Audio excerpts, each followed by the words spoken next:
नमस्कार, आप देख रहे हैं एमपी न्यूज टीवी। मैं हूं निधि आपके साथ और स्वागत आपका एमपी न्यूज की इस खास पेशकश न्यूज रूम में, जहां कुछ खास अपडेट्स हम आपके लिए लेकर आए हैं। फिलहाल सबसे पहले उपचुनाव को लेकर एक अलग ही माहौल नजर आ रहा है। 1 महीने से भी कम अब समय बचा है। 3 नवंबर का जो दिन है वो नजदीक आता जा रहा है और इसी को लेकर राजनीतिक हलचलें भी बढ़ती जा रही है। अब क्या कुछ नई अपडेट्स आई है, चलिए बताते हैं आपको और शुरुआत करते हैं न्यूज रूम की पॉलिटिकल अपडेट्स के साथ। दोनों ही पार्टियां फिलहाल बीजेपी और कांग्रेस, ये दोनों ही पार्टियां जो हैं वही सुर्खियों में बनी हुई है। यही दो प्रमुख दल है जिनके बीच कांटे की टक्कर होने वाली है।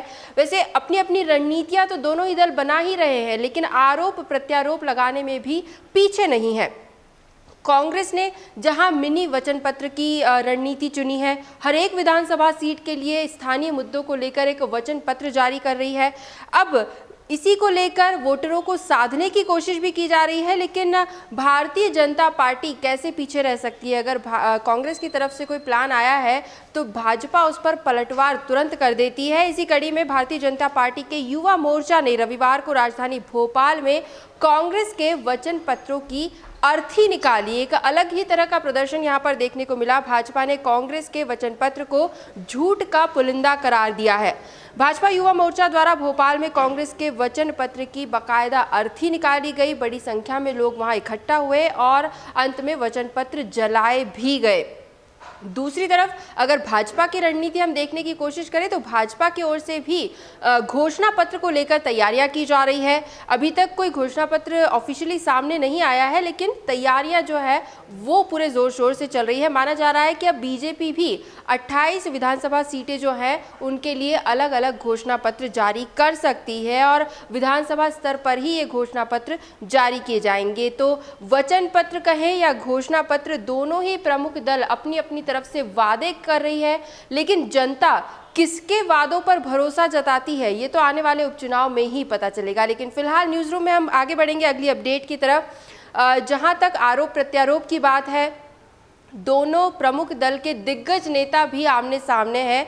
बिल्कुल ठीक सोचा आपने, बात हम कर रहे हैं मुख्यमंत्री शिवराज सिंह चौहान और पूर्व मुख्यमंत्री कमलनाथ की। ये दोनों दिग्गज नेता भी आमने सामने नजर आ रहे हैं और काफ़ी तीखे बयान भी दोनों की ओर से सामने आ रहे हैं। पीसीसी चीफ कमलनाथ ने मुख्यमंत्री शिवराज सिंह चौहान को विकास के मुद्दे पर बहस की खुली चुनौती दे डाली है। कमलनाथ ने कहा कि शिवराज सिंह चौहान 15 साल के शासन का हिसाब दें और फिर मुझसे 15 माह की सरकार के कार्यकाल पर बहस कर लें। इस बहस के लिए वो राजी हैं और सीएम को खुली चुनौती दे रहे हैं। कमलनाथ ने कहा कि जनता के सामने मेरे 11.5 महीने का हिसाब रखता हूं मैं, और आप अपने 15 साल के शासनकाल का हिसाब रखिए, जनता खुद फैसला कर लेगी। वैसे पीसीसी चीफ कमलनाथ की इस चुनौती पर भाजपा की ओर से तीखी प्रतिक्रियाएं सामने आई है। बीजेपी के वरिष्ठ विधायक अरविंद सिंह भदौरिया ने कमलनाथ को चुनौती देते हुए कहा कि मुख्यमंत्री से तो बाद में, कमलनाथ पहले उनसे बहस में शामिल हो जाए, उतने में ही कांग्रेस सरकार की विफलताओं को आसानी से गिना दिया जाएगा। शिवराज सरकार की अभी के 5 महीने के फैसले ही कमलनाथ सरकार के 15 महीनों के फैसलों पर भारी साबित होंगे। तो भाजपा की ओर से ये प्रतिक्रिया आई है, लेकिन इस पर भी एक और रिएक्शन सामने आया है। विधायक भदौरिया के जवाबी हमले पर पूर्व मंत्री सज्जन सिंह वर्मा ने भी बड़ा बयान दिया है। वर्मा का कहना है कि बहस बराबरी वालों में होती है। ऐसे में अरविंद सिंह भदौरिया का बीच में बहस की चुनौती देना कोई मायने ही नहीं रखता।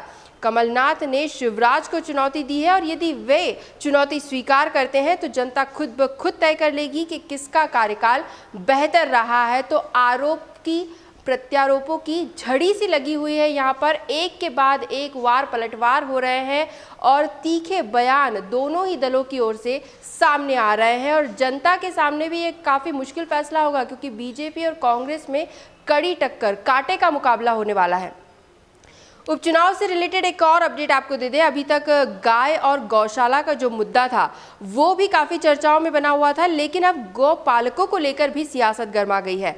प्रदेश कांग्रेस ने 28 सीटों के उपचुनाव को लेकर जारी किए गए अपने वचन पत्र में इस बात का दावा किया है कि यदि कांग्रेस सत्ता में वापस आ जाती है तो छत्तीसगढ़ सरकार की गोधन योजना की तर्ज पर प्रदेश में भी पशुपालकों के लिए ये योजना लागू की जाएगी। यानी छत्तीसगढ़ में जो योजना चलाई गई है पशुपालकों के लिए, वही अब मध्य प्रदेश में भी लागू की जाएगी अगर कांग्रेस की सत्ता में वापसी होती है तो। और इस योजना के तहत पशुपालकों से सरकार गोबर भी खरीदेगी। कांग्रेस ने पहले गाय और गौशाला के बजट में बड़ी कटौती का आरोप बीजेपी पर लगाया था और ये मुद्दा भी काफ़ी गरमाया था कि गायों के भोजन के लिए भी पर्याप्त बजट जो है वो बीजेपी सरकार नहीं दे रही है। ठीक से खाने को भी नहीं मिल पाएगा गौशाला में हज़ारों लाखों गायों को।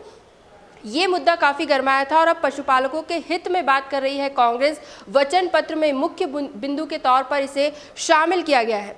वैसे कांग्रेस की इस घोषणा को बीजेपी ने हवाई बताया है। बीजेपी प्रवक्ता रजनीश अग्रवाल ने कहा कि शिवराज सरकार में पशुपालकों के लिए बड़े ऐलान किए गए हैं। किसान क्रेडिट योजना से भी किसानों को जोड़ा गया है। एक तरफ शिवराज सरकार जहां किसानों के हित में इतने फैसले ले रही है तो कांग्रेस की इस तरह की हवाई घोषणा से कोई फर्क नहीं पड़ने वाला है। आने वाले उपचुनाव में एक बड़ी अहम बात यह है कि किसानों के साथ साथ पशुपालक वोटर भी निर्णायक भूमिका में है, क्योंकि ग्रामीण अंचलों में भी कई विधानसभा सीटें हैं।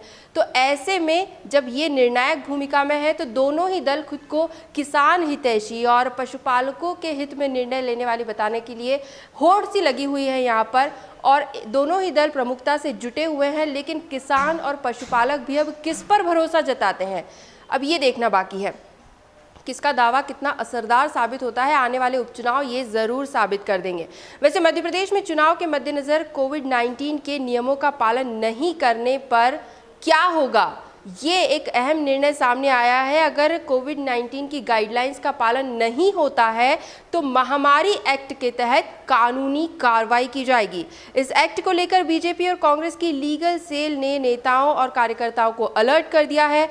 आचार संहिता लगने के बाद कोविड-19 की तमाम गाइडलाइंस का पालन सभी को करना पड़ेगा और यदि ऐसा नहीं किया जाता है तो चुनाव के दौरान प्रशासन महामारी एक्ट के तहत सीधे कड़ी कानूनी कार्रवाई कर सकता है। यदि नियमों का उल्लंघन होता है, कहीं भी कोई गाइडलाइन का उल्लंघन करता पाया जाता है तो कानूनी कार्रवाई की जाएगी। प्रचार प्रसार के दौरान कार्यकर्ताओं को, उम्मीदवारों को और वोटिंग के दौरान वोटर्स को भी नियमों का पालन करना अनिवार्य है। दोनों ही पार्टियों की लीगल सेल हर विधानसभा क्षेत्र और मुख्यालय स्तर पर सक्रिय हो गई है और इसे गंभीरता से लेने के लिए दिशा निर्देश भी जारी कर दिए हैं। यानी अब अगर कोविड-19 की गाइडलाइंस का पालन नहीं होता है, नियमों का उल्लंघन होता है तो महामारी एक्ट के तहत सीधे कड़ी कानूनी कार्रवाई की जाएगी। एक अपडेट और आपको दे दें, हम फसल बीमा की राशि में किसानों को 100-200 रुपए की राशि मिल रही थी, जिसे लेकर कई शिकायतें राज्य सरकार तक पहुंची है। अब इन शिकायतों को गंभीरता से लिया है सरकार ने। इस सिलसिले में मुख्यमंत्री शिवराज सिंह चौहान ने एक अहम बैठक ली और कहा कि प्रदेश के हर किसान को फसल बीमा कंपनियों से पूरा न्याय दिलाया जाएगा। प्रदेश के किसानों ने फसल बीमा की जो दावा राशि है वो नहीं मिली है या राशि कम मिली है, इसकी शिकायतें की थी।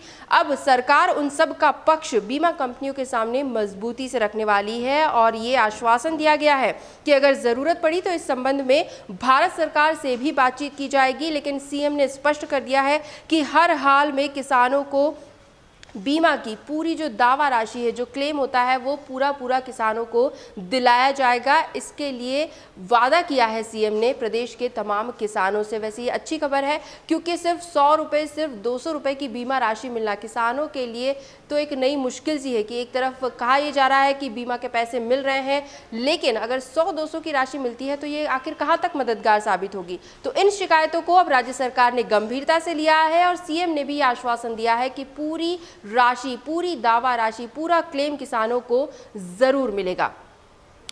अंत में बात करेंगे कोविड-19 की अपडेट्स को लेकर। कोरोना संक्रमण के आंकड़े अब कहां तक पहुंच चुके हैं वो आपको बता देते हैं। मध्य प्रदेश में पिछले 24 घंटों में 1720 नए मामले सामने आए हैं। कुल संक्रमितों की संख्या 1,35,638 तक पहुंच गई है। कल के दिन में 35 मरीजों की मौत हुई है पूरे प्रदेश में, तो कुल मौत का आंकड़ा 2,434 तक पहुंच गया है। और स्वस्थ होने वाले मरीजों की संख्या देखें तो 2,120 मरीज पूरे प्रदेश में स्वस्थ भी हुए हैं, डिस्चार्ज भी हुए हैं। इंदौर शहर की अपडेट 454 नए मरीज, कुल 26,382 हो चुके हैं। 5 मरीजों की कल के दिन में मौत हुई है। कुल मौतें अभी तक 597 यानी 600 के करीब हो चुकी है। 113 मरीज कल के दिन में स्वस्थ भी हुए हैं। भोपाल में एक बार फिर 200 के पार गया है आंकड़ा। 202 नए मरीजों में कोरोना की पुष्टि हुई है। कुल संक्रमितों की संख्या 18,500 के करीब पहुंचती नजर आ रही है। इसी तरह कुछ खास जिलों की और अपडेट आपको पिछले 24 घंटों की दे तो जबलपुर 164, नरसिंहपुर 39, होशंगाबाद 52, देवास 38, राजगढ़ 28, बैतूल से 27 नए मरीज, सागर में 36, खरगोन में 17 और उज्जैन में 20 नए मरीजों में कोरोना की पुष्टि हुई है। तो ये है कोरोना संक्रमण के आंकड़े और पॉलिटिकल अपडेट्स भी हमने आपके सामने रखी। तो एमपी न्यूज़ के न्यूज रूम से फिलहाल यही अपडेट्स, लगातार और भी खबरें और भी जानकारियां हम आप तक जरूर पहुंचाते रहेंगे। बस आप बने रहिए हमारे साथ, देखते रहिए एमपी न्यूज़। धन्यवाद। एमपी की नब्ज, एमपी का हाल, मध्य प्रदेश की हर खबर एमपी न्यूज टीवी के साथ। लगातार खबरों के लिए सब्सक्राइब करें हमारा YouTube channel MP news TV. Latest updates के लिए बेल आइकन दबाना जरा भी न भूलें।